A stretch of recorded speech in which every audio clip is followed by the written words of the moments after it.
Hey everyone, it's Synth Designer back again with another video. Today I'm really excited because I'm going to be showing you how to make chillwave music like my favorite chillwave musician, Hotel Pools. So as a preamble to all this, I realize that Hotel Pools uses a lot of analog equipment, but I'm going to show you how to do it today in FL Studio using Diva synthesizer. So if you're not familiar with Diva synthesizer, it's a really kind of analog modeled synthesizer.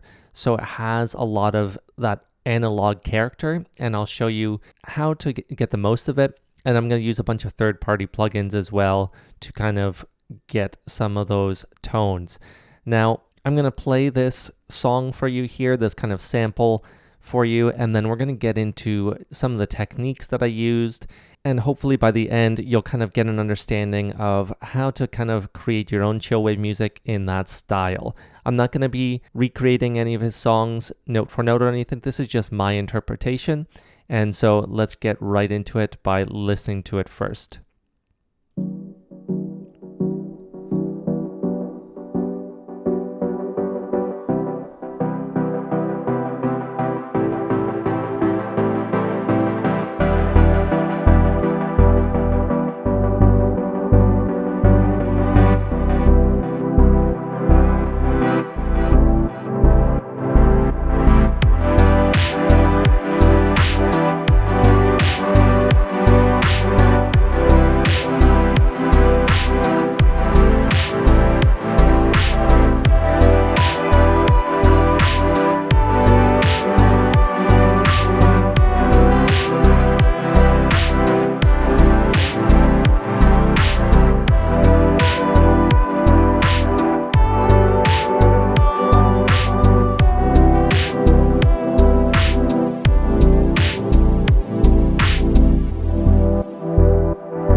Okay, so before we get into this tutorial and explaining everything that we just heard, if you're new here, head over to synthdesigner.com where I have a whole bunch of free Serum presets, some Vital presets. Everything on my website is free. I appreciate any donations, but not necessary. You can also join my Patreon page where every month I give out 10 to 15 different Serum presets from different genres. This includes chillwave, synthwave, 90s music, and a whole bunch of other stuff that I just kind of come up with and send out to my Patreons. So let's get into Hotel Pools. So if you're not familiar with his music, there's a lot of very common kind of characteristics behind a lot of his songs. Now, obviously not every song sounds the same, but there's a lot of different things that kind of cross over different songs. And I feel like he's really kind of like the quintessential chillwave musician. And here are a few things kind of I noted that kind of come through a lot of his different songs. First of all, he relies a lot on kind of textures. More so than the melodic elements, it's about texture and kind of creating that vibe of chillwave. You know, chillwave is like the cousin of synthwave, but it's kind of has that chilled, laid-back sound, and it's heavily detuned. So you'll hear a lot of that kind of detunement, and we'll see how to create that shortly. A few other things to mention. There's a lot of subtlety in his music. There's movement. So there's automation, obviously. There's lots of reverb and delay, as well as you'll often find simple rhythms, but the rhythms are backed up by a lot of kind of sidechain compression, so that creates that pumping rhythmic sound, as well as you heard the hi-hats maybe in the tune. The hi-hats I often find are often just on the upbeat, and that kind of creates that kind of driving movement. Despite the fact it's a slower song usually, it adds a lot of that kind of groove to it. So let's check out how to make some of these sounds. Now, I'm using Diva synthesizer, but you can use different synths. I find that Diva's great for kind of recreating analog kind of sounds, but you can do this in Serum, you could do this in Vital. You may have to play around with different parameters. Check out my 2 kind of Chillwave focused, lo-fi focused preset packs at synthdesigner.com, Chill Vibes Volume 1 and 2, which are out now. You can get those absolutely free and just play around with some of those sounds. You'll find that those go a long way towards creating Chillwave, and I've created Chillwave songs myself using a lot of those sounds. But today, let's take a look at how we've created this track. So as you can see, it's pretty simple here, and that's another element. I wouldn't say there's tons of elements to his songs. It's all about kind of using the most out of the simplified elements. So I have a couple patterns for the main synthesizer. I have this lead here, this lead melody. I have this drone in the background. I have this bass, which kind of acts as both the sub and the kind of top bass. It's really kind of a simple bass that I created. I think it might be a preset actually, and it's super simple. And then I have these drums, which have a distinct character to them. So let's start off by looking at patterns 2 and 3, which are the same synthesizer, but they are the main kind of sounds that you hear. So right off the bat, you heard kind of that unstable kind of coming to itself, right?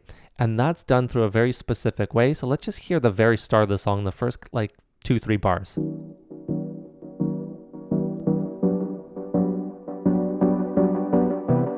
So what do you notice about that? It starts out of key. You hear that a little bit in different songs. So he kind of introduces it kind of subtly sometimes, other times a little bit kind of a steeper curve, like almost a tape stop effect type of thing. Here's how I created it. So in Diva, there's this nice little, the nice part about Diva is that you can use a lot of different templates. And in this one, I'm using what is called the Init Mongrel 2. So in this, it has this little feature here, this tune mod feature. So as you can see, it's super, super subtle, but it makes a difference. So let's just look at this knob here and see how it comes in. Just that little amount does all that, and it really changes the sound. And I find that just a nice starting point to the song. So pattern 2 is its own unique thing. I kind of want to introduce a little bit of a different rhythm, and then we kind of shift into the regular rhythm of the song. The rhythm is kind of unstable sometimes. It's kind of coming into itself before it kind of settles somewhere. And I wanted to give a little bit of a difference here right before the kind of settling in of pattern 3. And pattern 2 settles into kind of what pattern 3 will become. So let's take a look at some of these automations. And automation is a huge part of his music. And especially when it comes to kind of the main element of it. And here's a couple things that I want you to notice. First, I have Kickstart 2. If you're not familiar with Kickstart 2, it is a great sidechain tool. So we're going to go to our main synth here, take a look at it, and it's just a basic sidechain tool. I have it at 100%, which means it's going to really give us that pumping effect. But at the beginning of the song, I didn't want it. So I have this coming in here. Let's just listen to the pumping effect that comes into play. You'll hear the drone and the bass come in as well. So let's pick it up from here.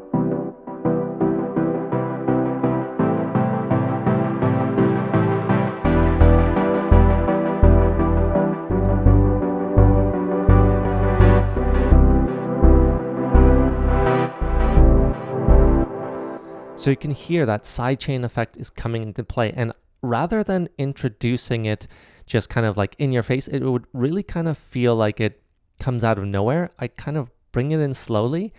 At the same time, I play around with this synth, this kind of main cutoff, right? So this is through Diva, and we'll kind of take a look at what it looks like in Diva. So I have the cutoff opening, so you can hear at the beginning of the song, it's super low, right, in the mix. So let's open up that instance of Diva here, and let's play and take a look at the main cutoff here. You can see it's moving up.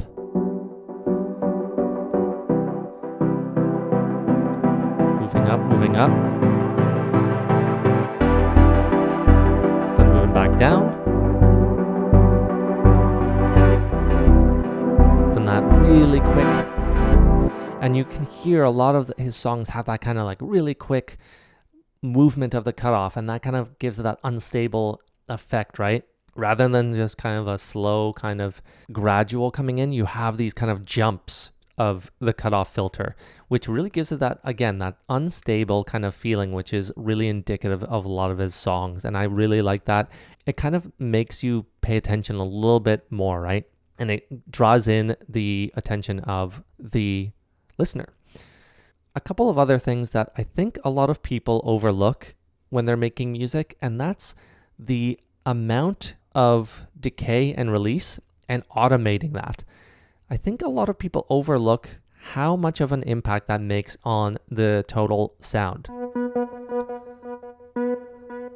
So we have the sound here with this decay.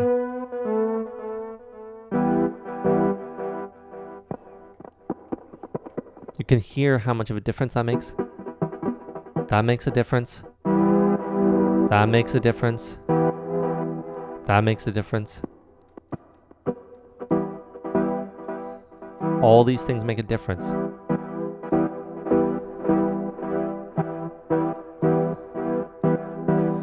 So when you play around with those aspects as well, that makes a difference in the sound. And I was bringing up the decay a little bit, and that fills out the space. At the beginning, it's really, really plucky. But since it's the main element of our song, I wanted to fill out some major aspect of the space too. So that is just an important part of kind of getting the sound come to itself through different automation elements. And then here, as you heard towards the end, I really just kind of almost randomized it. I really wanted to have that unstable nature along with a filter cutoff as well. Just having that kind of up and down element of the release and decay, having it be a little bit random, creates not only an analog effect, it really gives it a kind of that destabilizing element, and it really draws in the listener again. So what is one thing that we really heard there as well that I'm not mentioning? That is the detunement amount. So I've created this through a couple of elements here. So first, I have the vibrato on here with the depth quite a bit up. You can hear it less when the decay is down. So let's turn up the decay.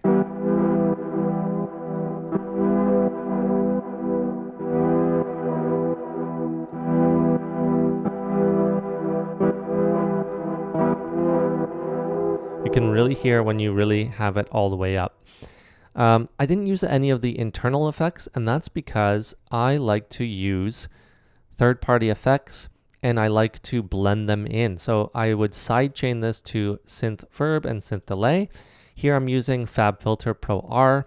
I've cut off a lot of the lows. In Chillwave, you'll notice that a lot of the highs are cut off in a lot of elements, but that also means that you don't want to overload your kind of mid-lows, your anywhere from, 150 to 300 to 400 hertz. So I cut it off at about 500 here. Obviously, there's still some elements of it, but I really want to cut off a bunch of that. And as you can see, it's blended in, so it's not super high in the mix. And then simply I have delay 3 here.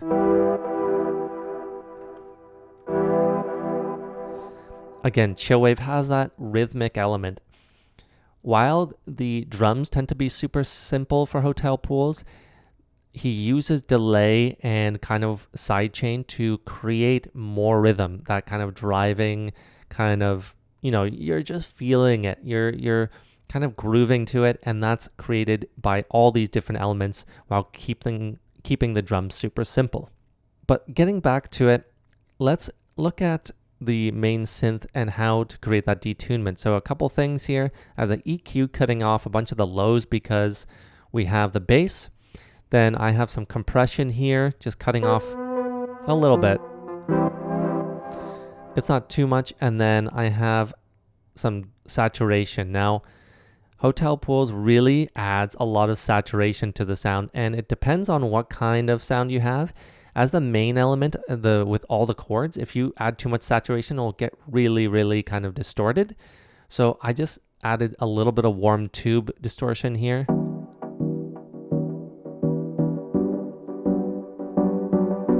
It's really tough to hear in some parts.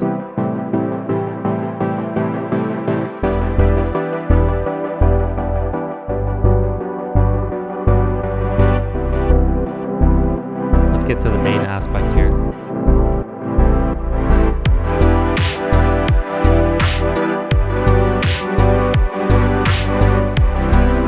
Even in the main part, it's a little tough to hear. So I'm gonna just kind of focus in on just this pattern here.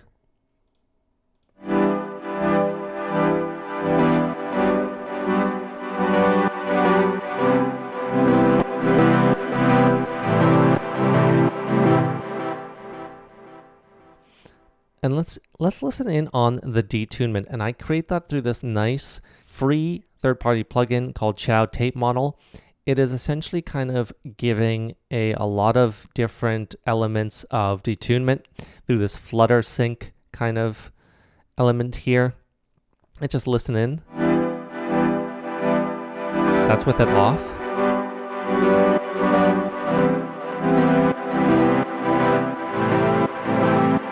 On, off.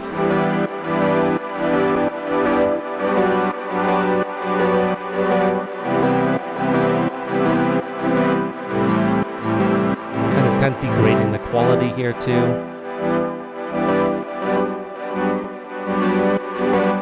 And tape saturation as well.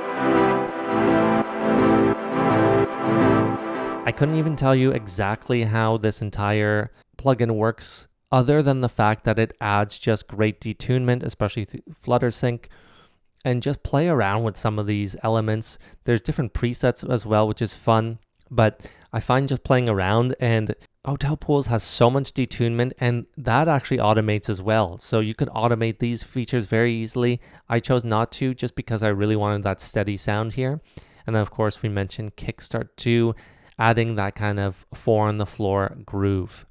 So that's the main kind of synth. And in his songs, you'll find that the main synth really is kind of that powerful element that really kind of drives the song forward through its chords. Now, I also added a couple of elements here to complement it.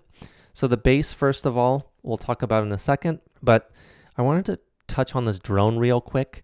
You'll find that in a lot of digital synthesizers, you may not get quite the thickness that you want, that you would in analog synthesizers. So we have to layer a little bit. And in this case, I create this kind of drone, simple one note element here using this Diva preset. Let's listen in.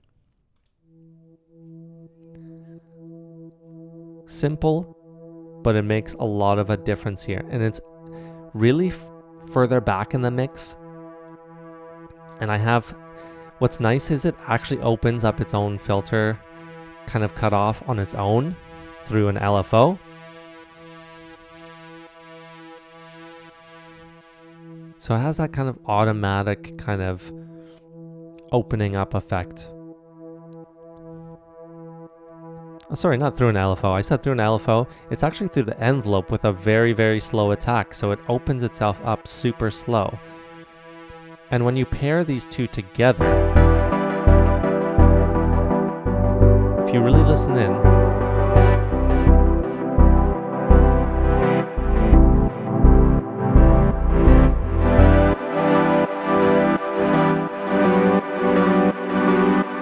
you can hear that drone opening up more.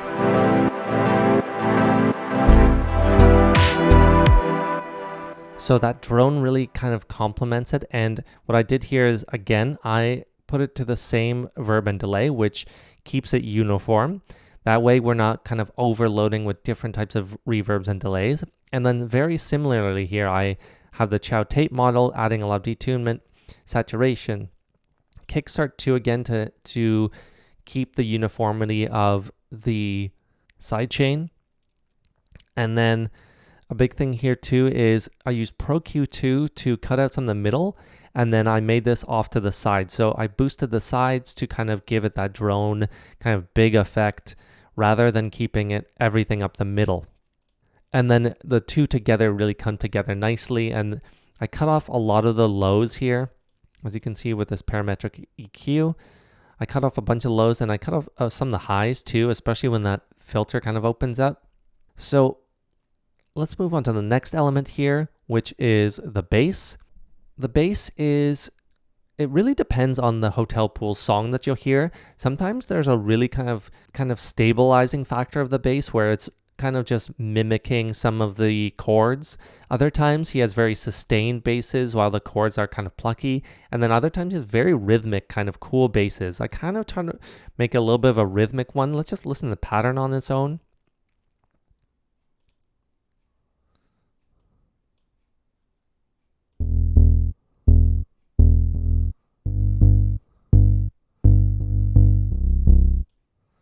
So you hear it kind of has that nice pattern. It just follows the chords, but it has a different pattern than the actual chords themselves.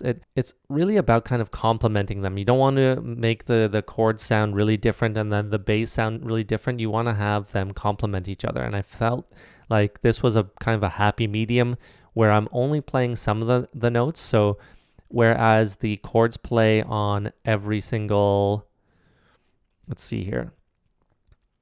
It's basically on every eighth note here. You can take a look at pattern 4 here, which was the bass. This plays basically on every eighth note as well, but just took out some of these to kind of give it a different rhythm. And that's as simple as that. You can hear it's a pretty simple bass patch too.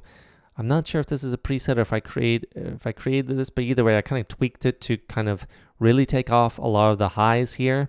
The envelope opens it up a little bit, but it's a very just plucky standard kind of pulse or square wave here.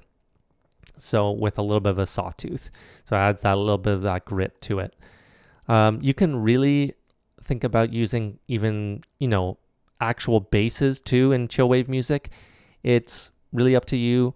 Hotel pools, you can hear that there's a lot of kind of organic kind of bass sounds, very plucky sometimes, just to add that rhythmic element. And this is kind of what I wanted without it kind of standing out too much, but at the same time didn't want it kind of just disappearing in the background. Then we have this kind of lead line, and I found in a lot of his songs that the lead line is really not like you would hear in some traditional songs where it's really adding tons of melodic elements and tons of kind of rhythmic elements. It's kind of there in a lot of the backgrounds. It's sometimes really quiet, and it's all about matching the vibe. I think that's the most important thing for the lead lines. Now, I created this patch. So this is pattern 6, and this is this Diva preset here.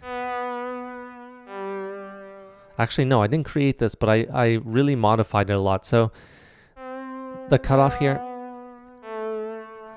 I found on a lot of his leads that the attack was really high.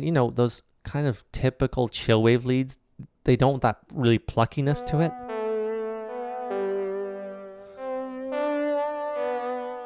You could probably take the cutoff down even more. But then I feel like it'll get really lost. And then you can hear a couple elements. So number one, there's a lot of delay and a lot of plate effect, plate reverb here. It's a saw and a bit of a sine wave here. So it has kind of a depth to it that I wanted. And in the mix here, I added isotope trash. I really like adding this because I find it really adds a ton of distortion and saturation. Again, some chow tape model for that flutter effect.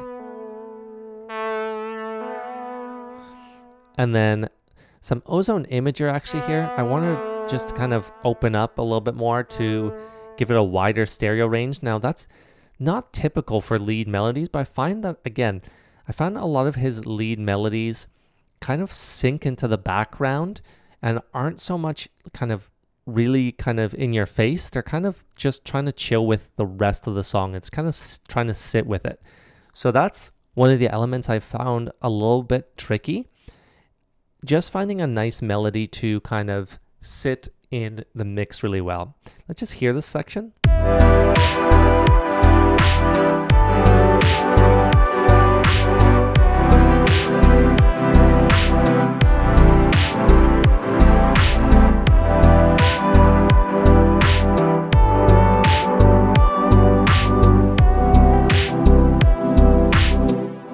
So again, I think I tweaked the cutoff a little bit too high there when I was messing with it. I feel like that's a little bit better. So as you can hear, it really is meant to kind of just complement it without standing too much in the way. And the thing is, his melodies are really about just matching that groove and that typical kind of chill sound to it.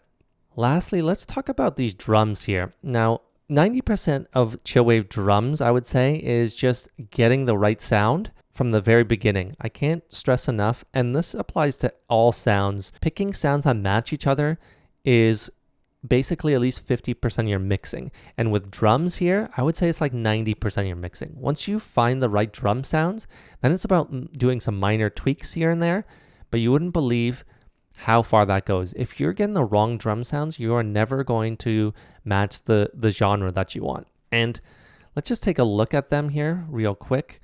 And let's look at the characteristics of them. So let's go to pattern 1. And let's listen to how they sound. So there's this kind of like, I wouldn't say too thumpy. The thing you'll find in a lot of his songs that he doesn't have very thumpy big basses, kick drums. He has kind of that mid-range that adds nice kind of mid-range texture without like overpowering it. If you did, you'd really get into kind of like EDM type of thing. And I don't think that's the vibe he's ever going for. Now, you'll hear that element really, really stand out. And that's that very fat snare. It's almost like a cartoonish punch. And what I did too is I took out some of the highs, but not too much. And then obviously there's a lot of saturation again. There's tons of saturation in his drums, especially those snares, I find.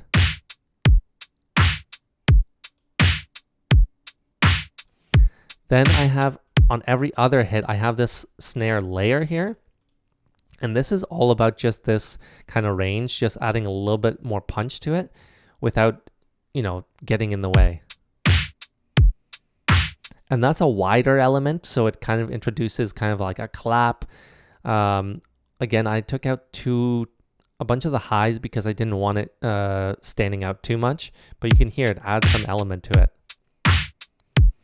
So that just that width to it, and it really kind of makes it a little bit more interesting. And then, as I mentioned near the beginning, that hat really is just on the upbeat. All through one drum bus as well, so there's compression here. Not a ton. And then a lot of saturation again, especially up in this area. I didn't saturate the low too much, but then the highs, and I kind of took out some of those highs as well. Chillwave, you don't want too many highs. You don't want super bright. And I feel like this sits perfectly in the mix. So you can hear it's not a super thumpy kind of low kick drum. And it has that really thick snare that fills out so much space rather than being kind of like an acoustic snare or something, or even like a EDM snare or whatever. It just fills out a ton of space with that. But that's about it. This is really Hotel Pools in kind of a nutshell here. So as we mentioned, some of the elements here, a lot of automation through different techniques of automation. Think about your ADSR, think about your filter cutoffs, and then think about just making them super kind of almost aggressive and in your face, and then like dialing them back really quickly. Hotel Pools has this great way of making the song feel kind of unstable, and you don't quite know what's coming next. You feel like has that nice kind of groove to it, but at the same time, it feels really unstable through kind of detunement, through different automation effects. Obviously, it has that very in-your-face sidechain, which is produced here by the Kickstart, and then has the kind of quintessential analog, at least modeled synthesizers. And you can achieve that through a lot of different ways. Check out my other videos if you want to see how to kind of create analog style synths through different types of synths. And check out my preset packs as well. They're all free. And you can see just a few things that I've done just to make it kind of more analog sounding. Obviously, we're using Diva here today, which on its own sounds great and has that thick sound. And then we had kind of the rhythmic elements of the bass, and then the drums that have that thick snare, as well as that nice kind of like punchy kick, without it being too much of a kind of low-end thumpy one.